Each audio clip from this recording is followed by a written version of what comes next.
Halo semuanya, assalamualaikum. Balik lagi di video reaction saya kali ini guys. Oke, semoga semuanya sehat selalu. Nah, kali ini saya mau tengok video tentang ini ya. Indonesia terus kebut hilirisasi sawit, terapkan 100% bahan bakar daripada sawit.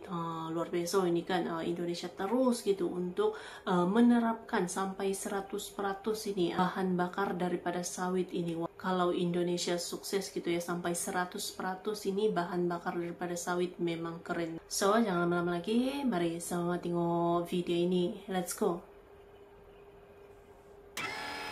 Hai semuanya, kalian pasti pernah dengar keluhan petani sawit soal harga TBS yang anjlok, harga gak stabil, dan biaya perawatan yang tinggi. Nah, kali ini ada kabar baik, karena dari 2-3 masalah yang tadi sudah mulai teratasi. Kenapa demikian? Tanpa banyak basa-basi, yuk kita cari tahu infonya lebih detail lagi. Sebagai produsen kelapa sawit terbesar di dunia, selama ini kita dihadapkan dengan kenyataan yang pahit. Fakta menunjukkan para petani, khususnya petani sawit, masih belum banyak yang sejahtera. Kenapa demikian? Karena harga sawit masih bergantung pada pasar global alias ekspor. Sehingga, fluktuasi harga sawit sangat bergantung pada negara tujuan ekspor. Namun tenang guys, 2 dari 3 masalah yaitu harga sawit dan stabilitas harga sekarang sudah mulai teratasi. Terbukti, harga sawit terus naik dalam beberapa pekan ini. Hal ini juga diamini oleh Menteri Keuangan sendiri, yaitu Ibu Sri Mulyani. Beberapa mengalami kenaikan sedikit trennya seperti CPO yang month to month growth dari harganya itu tumbuh 10,7. Kenaikan harga CPO saat ini disebabkan oleh beberapa faktor. Yang pertama, faktor eksternal yang disebabkan oleh El Nino alias faktor alam yang membuat produsen minyak nabati dunia mengalami masalah dalam produksi minyak nabati seperti Malaysia, Amerika, Brazil, dan lain-lain. Sedangkan faktor internalnya tak lepas dari pemerintah yang mendorong sawit menjadi sumber energi baru terbarukan. Dan sebagai informasi tambahan nih, sebenarnya masalah produksi CPO dari negara lain tak banyak mempengaruhi harga sawit di dalam negeri, karena harga CPO di dalam negeri mengacu pada bursa CPO IDX atau bursa milik Indonesia sendiri. Informasi ini saya berikan supaya petani sawit di dalam negeri paham bahwa naik maupun turunnya harga CPO global dampaknya tak terlalu besar pada harga sawit di dalam negeri. Sekali lagi, itu bukan berarti tak ada sama sekali dampak. Ada, tapi nggak seberapa, bos.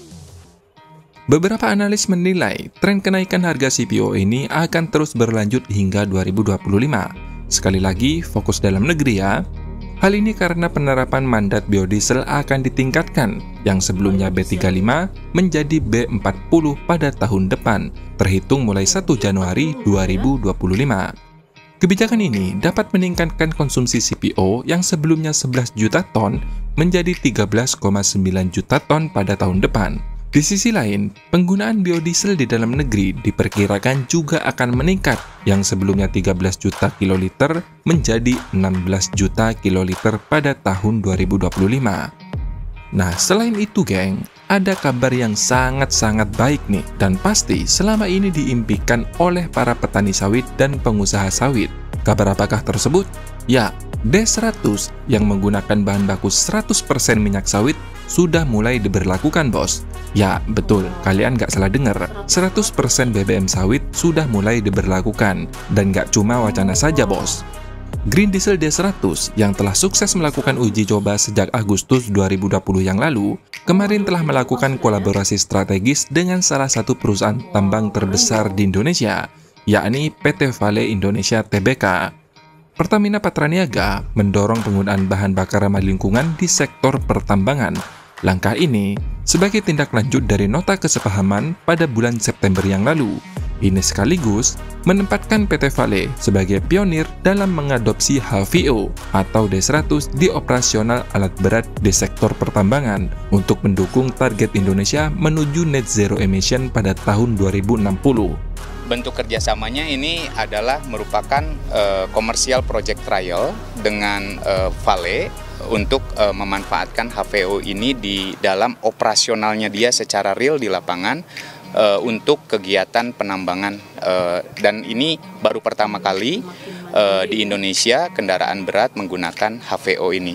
Ini merupakan bentuk kolaborasi atau sinergi yang sangat erat dari dua pemain besar. Vale merupakan industri company yang besar di sektor pertambangan, sementara kami bergerak di energi. Mudah-mudahan kolaborasi ini bisa berjalan lancar dan bisa menjadi contoh untuk industri-industri lain kemudian mengikuti dan menggunakan HVO secara luas. Tentunya tadi saya dengar ya cukup baik bahwa PT Vale pertama kali ya, perusahaan pertambangan pertama kali yang mempelopori penggunaan bahan bakar ramah lingkungan. Ya. Tentunya nanti ini bisa menjalar ke perusahaan-perusahaan tambang yang lain ya Pak. Pak. Nah, saudara, di tangan saya ini merupakan HVO atau Hydrotreated Vegetable Oil yang 100% ini berasal dari minyak nabati. Tadi dijelaskan kalau HVO milik Pertamina ini berasal dari 100% minyak kelapa sawit. Nah, kita bandingkan ya dengan biosolar begitu. Kalau biosolar, komposisinya ini berbeda-beda. Ada yang 50% dari fuel, ada yang 50% juga dari minyak nabati begitu. Tapi kalau HVO ini memang 100% dari minyak nabati. Kalau kita bandingkan juga dengan warnanya, HVO ini bening begini ya, seperti air mineral begitu ya, air putih. Tapi kalau biosolar tentunya lebih keruh dari HVO ini. Nah, juga kalau misalnya nih truk di belakang saya ini sudah menggunakan HVO, sudah dilakukan uji coba dan juga disebutkan bahwa bisa meningkatkan produktivitas dan juga bagaimana dengan kinerja dari truk ini. Nah, kalau misalnya kita melihat juga dari Pertamina, HVO ini nantinya akan menjadi produk Pertamina Renewable Diesel. Bagi yang masih bingung nih antara HVO dan D100, D100 itu merek dagang bos, sedangkan HVO atau Hydrotreated Vegetable Oil itu merupakan metode atau proses pembuatannya. Nah, dalam uji cobanya kemarin, 2 unit truk tambang, yaitu Komatsu dan Caterpillar, menggunakan HVO dengan hasil mengurangi emisi karbon hingga 70% dan emisi gas rumah kaca sekitar 80% dibandingkan diesel yang konvensional. Selain itu, HVO mampu mempertahankan performa mesin sekaligus mendukung keberlanjutan operasional. Emisinya hanya 24% HBU atau 70% lebih kurang dari B35. Lalu yang kedua, 100% kompatibel untuk model-model Caterpillar yang lain. Artinya begini, tidak perlu ada penambahan spare part, tidak ada modifikasi lines, tidak ada modifikasi fuel. Jadi pure atau murni drying B35, plusing lalu isi. Jadi seperti pepatah sekali dayung 2-3 pulau terlampaui, biodiesel ini bukan hanya melepaskan kita dari impor minyak fosil yang menghabiskan ratusan triliun rupiah, tetapi benefit lainnya, lingkungan kita menjadi lebih bersih, petani dan pengusaha sawit lokal pun juga akan semakin sejahtera. Kita doakan saja dan dukung bersama, semoga secepatnya D100 ini diterapkan secara luas, setidaknya pada semua pertambangan di Indonesia bos. Sehingga konsumsi CPO di dalam negeri akan semakin meningkat, tentunya harga sawit juga akan lebih stabil karena sudah tidak bergantung pada pasar global atau pasar negara lain. Nah, gimana menurut kalian? Apa kalian setuju jika D100 atau HVO ini diberlakukan secara luas? Silahkan tulis pendapat kalian di kolom komentar. Terima kasih sudah menonton, semoga bermanfaat. Sampai jumpa di next video. Dadah! Jadi luar biasa ya, memang keren. Indonesia semakin mandiri gitu ya, dalam apapun itu bidangnya gitu ya. Seperti halnya ini gitu, bahan bakar daripada sawit ini ya, mau sampai ke D100 gitu ya, terbaiklah Indonesia gitu kan. Tidak main-main